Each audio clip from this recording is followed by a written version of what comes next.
ना है तो बरेली से आवाज आती है, जान है इश्क मुस्तफा, रोज फजूं करे खुदा, जिसको हो दर्द का मजा नाज़े दवा उठाए क्यों।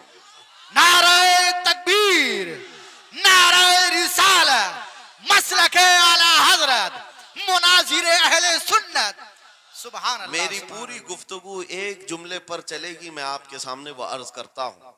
इकबाल ने कहा था, ये गाजी ये तेरे पुरअसरार बंदे, जिन्हें तूने बख्शा है ज़ौक़े खुदाई, तो नीम इनकी ठोकर पे दरिया वो सहरा, सिमट कर पहाड़ उनकी हैबत से राई, तो आलम से करती है बेगाना दिल को।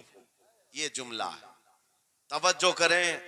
तो आलम से करती है बेगाना दिल को, अजब चीज है लज्जत आशनाई, अजब चीज है लज्जत आशनाई, जिसे हुजूर की आशनाई मिली हो, नबी पाक की मोहब्बत मिली हो, उसे फिर दुनिया की कोई परवाह ही नहीं होती। कौन क्या कह रहा है, उसके साथ कैसे हालात हैं, वो कभी नहीं देखता, बल्कि उसका हाल तो ये है, जिस तरफ मेरे सरकार का गुलाम चल पड़ता है, जमाना उसी तरफ चल पड़ता है।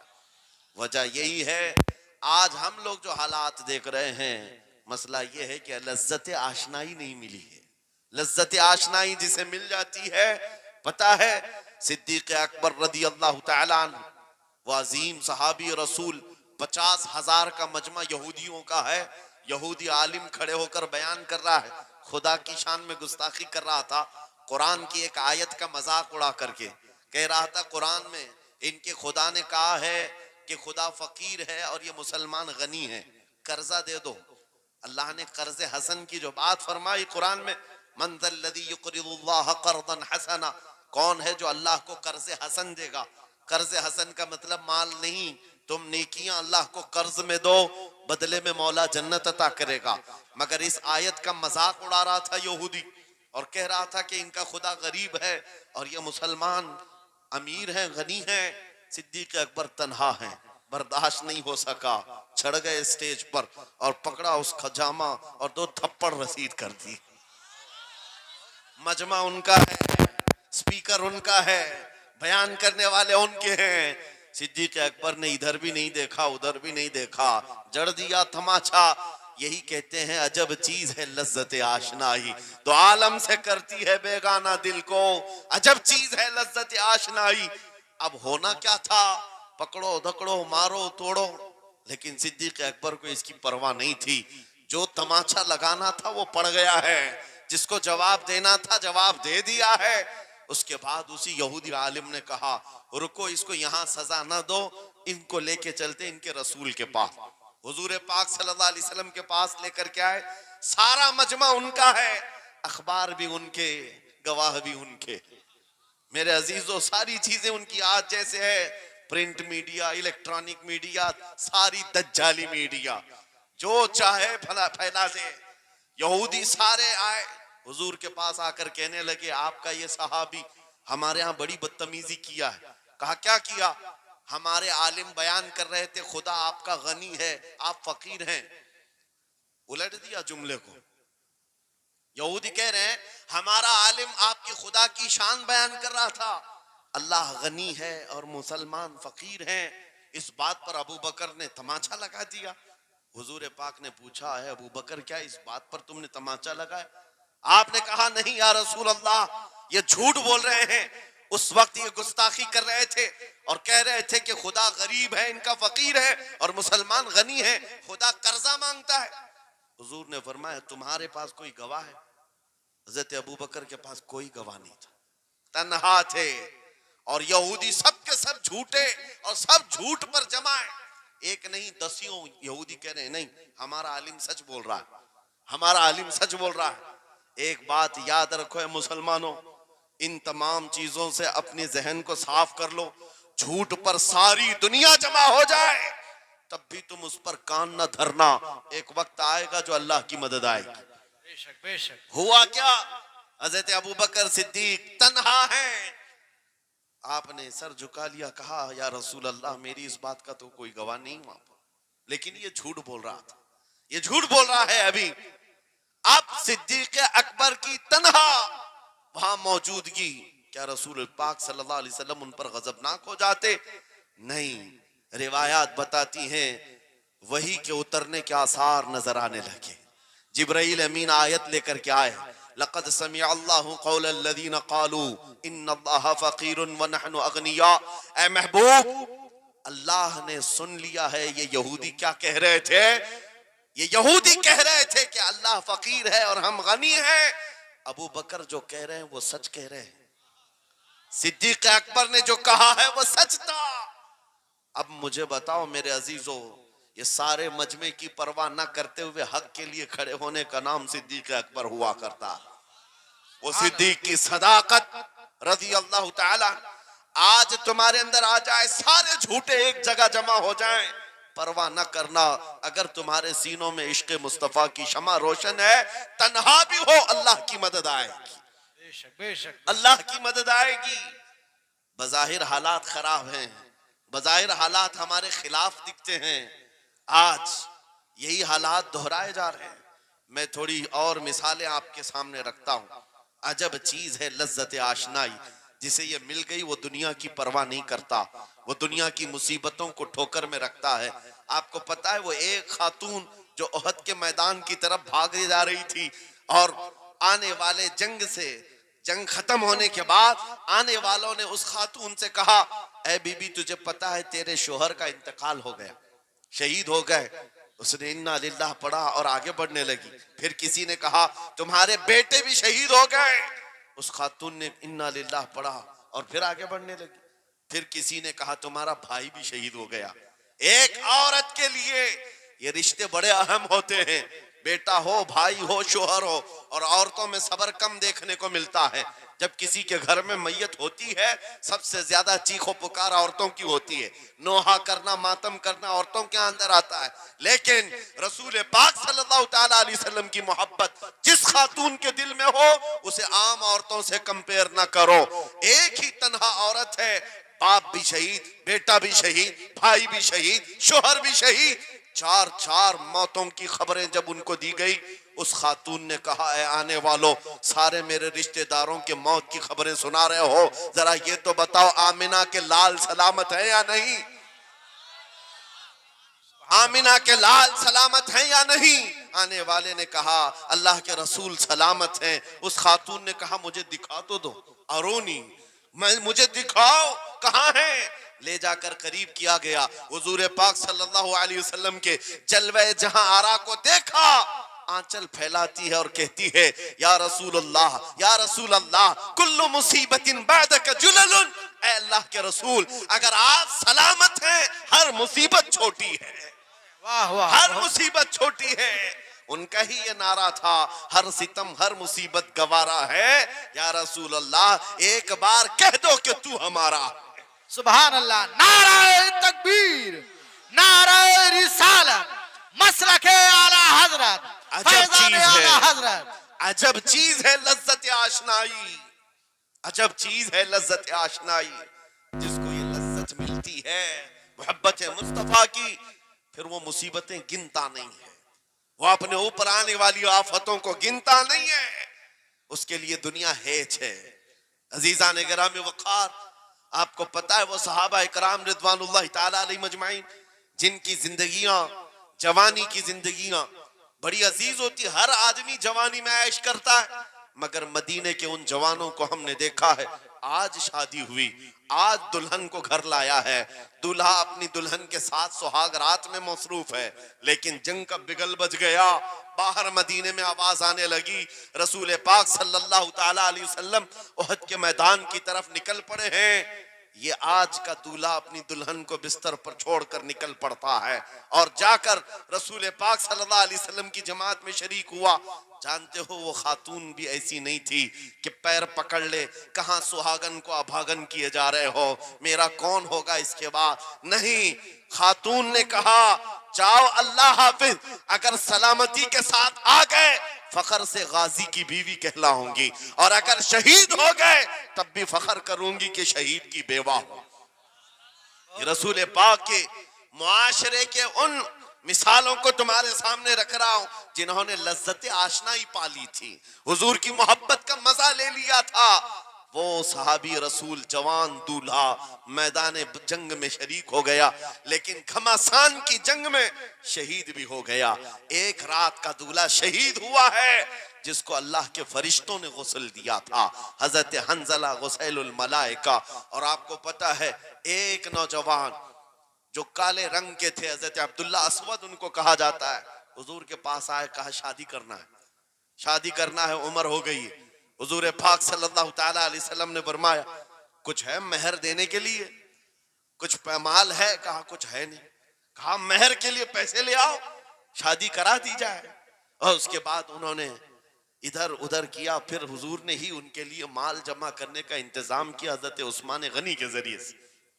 उनको माल दिया गया, पैसा दिया गया, कहा जाओ घर को बना लो, सामान ले आओ और मेहर के पैसे जुटा लो, शादी का सामान खरीदो, मदीने की अंसार की किसी बेटी से तुम्हारा निकाह हो जाएगा।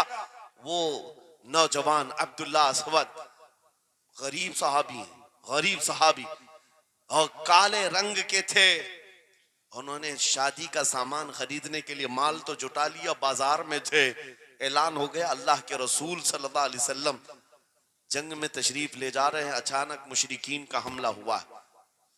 ये जो नौजवान है शादी का सामान खरीदने गया था, जाकर घोड़ा खरीद लेता है और हथियार खरीद लेता है, और उसके बाद जो जिरा हुआ करती थी, लोहे की टोपी, लोहे का लिबास, सब खरीद लिया। और जितना मन था जो कभी नहीं पहना था वो सारे हथियार खरीद लिए और सज संवर कर घोड़े पर बैठ कर के आ गया। जब मैदान जंग में सफें लग रही थी शरीक हो गए। इनको तो गरीब सहाबा में शुमार किया जाता था, इनके पास कभी कोई हथियार नहीं था, न कोई तलवार, न कोई टोपी, न कोई घोड़ा। सहाबा उनकी तरफ देखकर समझते हैं कोई बड़ा पहलवान होगा हम में से जिसको हम नहीं जानते। लेकिन जब जंग में वो अड़ गया था, बड़े बड़े शेरों के पैर उखड़ने लग गए थे। नबी पाक सल्लल्लाहु अलैहि वसल्लम ने ऐन दोपहर के वक्त सहाबा से पूछा कौन है ये जो लड़ रहा है, ये बथले जलील कौन है? ये चेहरा भी छुपा हुआ है, पूरी लोहे की टोपी पहना हुआ है, पूरा जिस्म भी छुपा हुआ है, कीमती लिबास है इसके ऊपर। सहाबा इधर से उधर से देख रहे हैं, कहा हम में से तो नहीं है ये, कोई बाहर से आया हुआ लगता है। हुजूर मुस्कुरा कर कहते हैं मेरा अब्दुल्ला अस्वद है, जिसको शादी के पैसे दिए थे, जाकर इसने जंग का सामान खरीद लिया है। और हुजूर पाक देखकर मुस्कुराने लगे। शाम से पहले उसी अब्दुल्ला अस्वद की शहादत भी हो गई, वो शहीद हो गए मैदान जंग में। जानते हो नबी करीम सल्लल्लाहु ताला अलैहि वसल्लम खुद चलकर तशरीफ लाए और उनके सर से जिरा उतारी, टोपी उतारी, खुद को उतारा और अपनी गोद में उनका सर रखा, उनके चेहरे से मिट्टी को साफ किया। सहाबा कहते हैं इस किस्मत पर कुर्बान जाए, हुजूर की गोद में उनका सर देख करके हमें रश्क होने लगा। फिर हुजूर फरमाते हैं मिनल मुमिनीन रिजालुन सदकु मा अहदुल्लाह अलैह, मोमिनीन में से कुछ बंदे ऐसे हैं जिन्होंने अल्लाह से किया हुआ वादा पूरा कर दिया है। मेरे अजीजों, ये कट गए, खत्म हो गए, अपने आप को फना कर दिया। कौन सी चीज थी जो इन्हें मैदान में ले आती थी? कौन सी चीज थी जो इन्हें बिस्तर से उठा लाती थी? कौन सी चीज थी जो बाजार में शादी के सामान खरीदने से बदल कर वो हथियार खरीदने पर आ जाए? अरे जंग में जाना कोई क्रिकेट और फुटबॉल का मैदान नहीं है, हथेली में जान लेकर के जाना है। अच्छे अच्छों के हालात खराब हो जाते हैं, एक डंडा देख ले, लेकिन वो नबी पाक सल्लल्लाहु अलैहि वसल्लम के साथ ऐसे निकल पड़ते थे जैसे लगता है रोज का काम है। ये कौन सी चीज है जो उन्हें लाती थी? वही इकबाल कहता है अजब चीज है लज्जत आशनाई, अजब चीज है लज्जत आशनाई। बद्र के मैदान में हुजूर जा रहे थे, एक घर में रात को लड़ाई चल रही है। किसके दरमियान? बाप और बेटे के दरमियान। बाप बूढ़े हो गए हैं, बेटा लड़ रहा है, अब्बा आप नहीं जाएंगे, आप घर में रहेंगे, मैं जाऊंगा। बाप कहते हैं नहीं बेटा तू घर संभाल, मैं जाता हूं, मेरी उम्र हो गई है, मैं जाऊंगा हुजूर के साथ। तकरार इतनी बढ़ गई कि उन्होंने कुरान अंदाजी की, चिट्ठी डालेंगे जिसका नाम निकलेगा वो जाएगा। कुरान अंदाजी हुई 3 बार भी हुई तो बेटे का ही नाम निकला। बाप ने कहा मुझे नहीं चाहिए ये तेरी कुरान अंदाजी, मैं हुजूर के पास ले चलता, मैं हुजूर के पास जाऊंगा। अजब चीज है लज्जत आशनाई। हुजूर के साथ जाने का जज्बा कैसा था। अरे वो कुरान अंदाजी कर रहे हैं अपने आप को कुर्बान करने के लिए। कोई मिठाई की तकसीम नहीं हो रही थी कि जाकर के मिठाई एक लड्डू ले आएंगे। वो जंग के मैदान में जाने के लिए कुरान अंदाजी कर रहे हैं। बाप बेटे की तकरार, फिर आए बारगाह मुस्तफा में, दोनों ने दलीलें रखी। बाप ने कहा ये जवान है, घर संभालेगा, मुझे आपके साथ जाने की इजाजत दीजिए। बेटे ने कहा या रसूल अल्लाह, मैदान जंग जवानों से ज्यादा भरपूर होना चाहिए, ताकत का ज्यादा इस्तेमाल होता है। मेरे बाप को आप कहें घर पर देखें, यहाँ के हालात वो संभाले, मैं आपके साथ चलूंगा। हुजूर पाक ने जवान की बात सुन ली और बूढ़े सहाबी से कहा आप घर पर रहे, आपका जवान जाएगा। इतना जुमला कहना था, चीख निकली उनकी, फाड़े मारकर रोने लगे। कहा हाय अफसोस, इस बुढ़ापे पर तुफ है मुझे, इस बुढ़ापे ने मुझे नबी से दूर कर दिया। अजब चीज है लज्जत आशनाई, अजब चीज है लज्जत आशनाई। वो बूढ़े हो जाते तब भी ये सोचते कि हुजूर के साथ जाने का मौका मिले। एक खातून आई, मैं ये सब मिसालें रखता हूं। ऐ नौजवानों, फिर तुमसे पूछता हूं, क्या लज्जत आशनाई तुम्हें भी मिली है? हुजूर की बारगाह में अपने आप को फिदा करना या अपनी दुनिया को ठोकर मारने का जज्बा कभी आया है? एक खातून हुजूर के दरबार में आई। जब हुजूर सल्लल्लाहु तआला अलैहि वसल्लम किसी मैदान की तरफ जा रहे थे, वो भी जंग का हाल था, कई जंगें लड़ी गई। एक खातून आई 1.5 साल का बच्चा लेकर। कहा या रसूल अल्लाह, मदीने की सारी माएं अपने जवान लड़के भेज रही थी, मेरे घर में कोई नहीं था, एक 1.5 साल का बच्चा है, मैं इसको ले आई हूं, इसको कबूल कर। तवज्जो, माँ का कलेजा कैसा होता है, माँ की ममता। 1.5 साल के बच्चे को लेकर आई, कहा इसको कबूल कर ले। हुजूर ने पूछा इसका क्या करेंगे? वो खातून कहती है या रसूल अल्लाह, मेरे शोहर शहीद हो गए और मेरे पास सिवाय इस बेटे के कोई नहीं। हाँ, मुझे अंदाजा है मेरा बेटा चल फिर नहीं सकता, तीर तलवार नहीं उठा सकता, ये जंग में जाने के काबिल नहीं, लेकिन मैं इस हिस्से से महरूम नहीं होना चाहती जो मदीने की हर माँ ले रही है। बस या रसूल अल्लाह, मेरे बेटे को आप किसी मुजाहिद के हाथ में दे दें, जब दुश्मनों की तरफ से तीर चले मेरा बच्चा ढाल के काम तो आ सकता है, मेरा बच्चा ढाल के काम तो आ सकता है। अजब चीज है लज्जत आशनाई, अजब चीज है लज्जत आशनाई। जिसे ये आशनाई की लज्जत मिली है, उसने मुस्तफा करीम के कदमों में बच्चे भी वार दिए, सब लुटा दिया है। उनके लिए माल की कोई अहमियत नहीं थी। आपको पता है सिद्दीक अकबर रज़ी अल्लाह तआला अन्हु के घर एक बार रसूल करीम सल्लल्लाहु अलैहि वसल्लम तशरीफ लाए और वो उस वक्त इबादत में मसरूफ थे। अचानक हुजूर करीम अकरम सल्लल्लाहु तआला अलैहि वसल्लम घर जैसी आए, दरवाजा खुला, हुजूर सीधे एक कमरे की तरफ गए, वहां एक संदूक रखा था और उसमें कुछ माल था। हुजूर अकरम सल्लल्लाहु तआला अलैहि वसल्लम ने उस संदूक से माल को उठाया। हजरत अबू बकर सिद्दीक मुस्कुराए और कहा शुक्रन लिल्लाह, ऐ अल्लाह तेरा शुक्र है।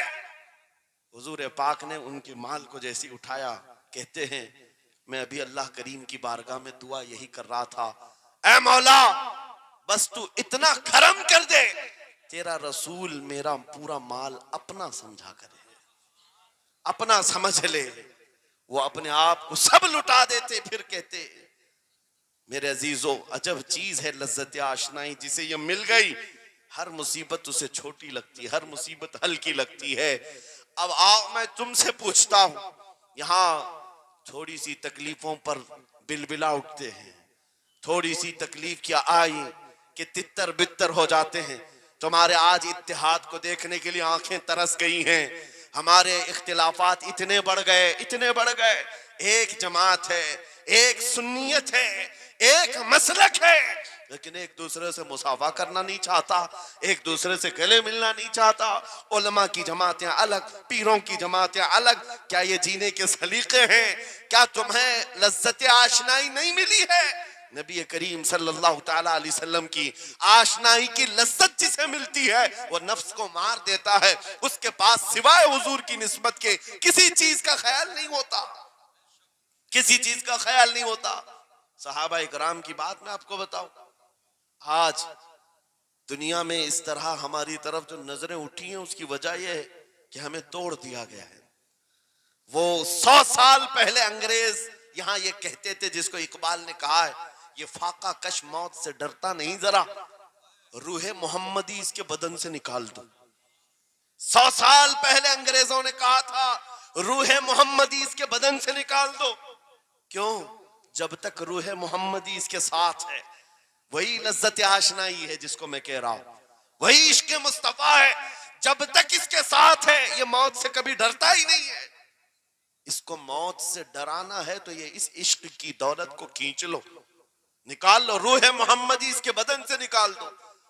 तुम सब नौजवानों को मैं तंबीह करता हूं मेरे अजीजों, रूह मोहम्मदी तुमसे छीनने के लिए दुनिया ने एड़ी चोटी का जोर लगा दिया है। तुम्हारे मुट्ठी में हर गुनाह को लाकर जमा करने की कोशिश की गई है। तुम्हारी आंखों को आज खरीद लिया गया, तुम्हारी हया का कत्ल कर दिया गया, तुम्हारे अखलाक कहां चले गए। हमारा वो नौजवान जब निकलता था तो उसके लिए फरिश्ते इस्तकबाल करे, उम्मत मोहम्मदिया का वो गयूर जवान जिसके लिए अल्लाह ताला ने तूफानों के रुख मोड़ दिए, समंदरों में रास्ते बना दिए, सिमट कर पहाड़ उनकी हैबत से राई। आज उसका हाल ये है कि पूरी रात पबजी में गुजार रहा है, ये टिकटॉक पर मुजरे कर रहा है। ये ला करके तुम्हारे हाथों में इसीलिए थमाया गया है, इसीलिए थमाया गया है। और एक जुमला मैं कहता हूं अजीजों, जब शेर अपनी शेरी छोड़ देता है तो बहुत सारे कुत्ते भौंकने लग जाते हैं। हाँ, कुत्तों के अंदर दम आ जाता है। आज देख रहे हैं हम, इधर से कुत्ता उधर से कुत्ता, हर कोई मुंह उठाए भौंके जा रहा है, कभी हुजूर पर, कभी इस्लाम पर, कभी कुरान पर। उसकी वजह क्या है? मोहम्मद अरबी के शेरों को नींद आ गई है, ये गफलत में है। और यही चाहती भी है दुनिया कि ये नौजवान नशे में मुलविस रहे, ये धुत रहे, हुस्न के पीछे भागते रहे, दौलत के पीछे एक दूसरे का कत्ल करते रहे। दुनिया ये चाहती है मोहम्मद अरबी के शेरों में होश कभी ना आए, वरना उनको भी पता है कि जिस दिन ये खड़ा हो गया बहुत सारे कीड़ों की मौत आ जाएगी, बहुत सारे कुत्तों को यूं ही खुजली शुरू हो जाएगी। तुम्हें उठने देना नहीं चाहती दुनिया, कभी कभी बेदार होने नहीं देना चाहती, मगर जब तक हमारे पास आवाज है, जब तक जुबान है, हम बोलते रहेंगे। एक ही चीज है जो तुम्हें यहां से वहां ले जाती है, वो कौन सी है? कि मोहम्मद से वफा तूने, तो हम तेरे हैं। ये जहां चीज है क्या लौह कलम तेरे हैं। नारे तकबीर, नारे रिसालत, मुनाजिर अहले सुन्नत अल्लामा सलमान रजा साहिब क़िबला। मेरे अजीजों, एक बात याद रख करके चलो, दुनिया आज कहती है इनके पास कुछ नहीं है, तुम्हारे पास कुछ नहीं है, सही कहती। अखबार में यही छपा, रिपोर्टों में यही छपा, सुप्रीम कोर्ट के रिटायर्ड जजों ने मिलकर के टीम बनाई और हमारा सर्वे किया हिंदुस्तान भर का, कहा कि ये बैकवर्ड है, इनके पास एजुकेशन नहीं रह गया, डिपार्टमेंट में इनकी नुमाइंदगी नहीं है, ये पढ़े लिखे नहीं है, माल में भी कम है, नौकरियों में भी कम है, सब रिपोर्टें इनके पास हैं। फिर मैं कहता हूं ये मीडिया के कुत्ते 24 घंटे हम पर भौंकते क्यों हैं? जब कुछ भी नहीं है, बैकवर्ड है, टूटी हुई बिखरी हुई कौम है, तो क्यों हम पर भौंकते हो बार बार? तुम्हें मैं बताता हूं, ये बार बार भौंक कर बताते तुम कुछ हो, तुम्हारे पास कुछ है, कुछ है, उनको पता है, तुम्हें नहीं पता है। तुम कह रहे हो नहीं मेरे पास कुछ नहीं है, सुबह टीवी चालू करो, कहे नहीं तेरे पास कुछ है, वरना एक टूटी बिखरी गरीब कौम पर कौन 24 घंटे सर्व करेगा? हमें पता है, सारे इलेक्शन भी हमारे नाम से लड़े जाते हैं। हाँ, तुम्हारे मजमे उस वक्त तक गर्म नहीं होते जब तक हमारा नाम ना ले लो। हाँ, दूसरों को डराने के लिए हमारा नाम चाहिए, और कई मीडिया, दज्जाली मीडिया के चैनल चलते हैं, उनकी दुकान हमारे नाम से। ये सारी बातें आपको सिर्फ इसलिए बताता हूं, वो भोंक भोंक कर बता रहे हैं कि तुम्हारे पास कुछ है, कुछ है। वो क्या है? कुछ बात तो है कि मिटती नहीं हस्ती हमारी। इकबाल ने कहा था कुछ बात तो है कि मिटती नहीं हस्ती हमारी, सदियों रहा है दुश्मन दौरे ज़मा हमारा, यूनान और मिस्र रोमा सब मिट गए जहां से, बाकी मगर है अब तक नामो निशा हमारा। तौहीद की अमानत सीनों में है हमारे, आसान नहीं मिटाना नामो निशा हमारा। बेशक बेशक बेशक, बहुत खूब। ये चीज आपको मैं बताना चाहता हूं, कुछ तो है। वो कुछ है क्या? वही लज्जत आशनाई है, वही इश्क मुस्तफा की दौलत है जो तुम्हारे सीनों में आज धड़कती है। आज उनका नाम लेते ही तुम्हारे चेहरे खिल जाते हैं। उस नबी पाक का नाम आते ही हम इख्तिलाफात भूल जाते हैं और खड़े हो जाते हैं। मैंने बारहा एक बात कही है, एक साहब ने मुझे टॉन्ट मारकर कहा था कि तुम्हारी कौम 500-500 के लिए पार्टियां बदल देती है, इधर जाती उधर जाती है, कभी 100 रुपये इस नेता से ले लिया, कभी 500 उस नेता से ले लिया, इधर उधर जाती रहती है। मैंने उनसे कहा था असल बात यह है, इनके सामने सब बराबर के चेहरे हैं, इसलिए इधर से भी लेते हैं उधर से भी लेते हैं, सब जगह से ले लेते हैं। अगर आपको देखना है 10 करोड़ लेकर के आओ, हमारे किसी जवान को बुलाओ और सामने नेताओं को मत रखना, एक तरफ तुम्हारे पैसे और एक तरफ गुंबद खजरा को दिखाना और फिर पूछना ये लेता है या वो लेता है। आज एक गरीब जवान के बारे में भी मेरा यकीन ये है, तेरे 10 करोड़ की दौलत को ठोकर मारेगा और फिर कहेगा अपना सब कुछ गुंबद खजरा कल भी था और मेरे नबी से मेरा रिश्ता कल भी था और आज भी है, आज भी है।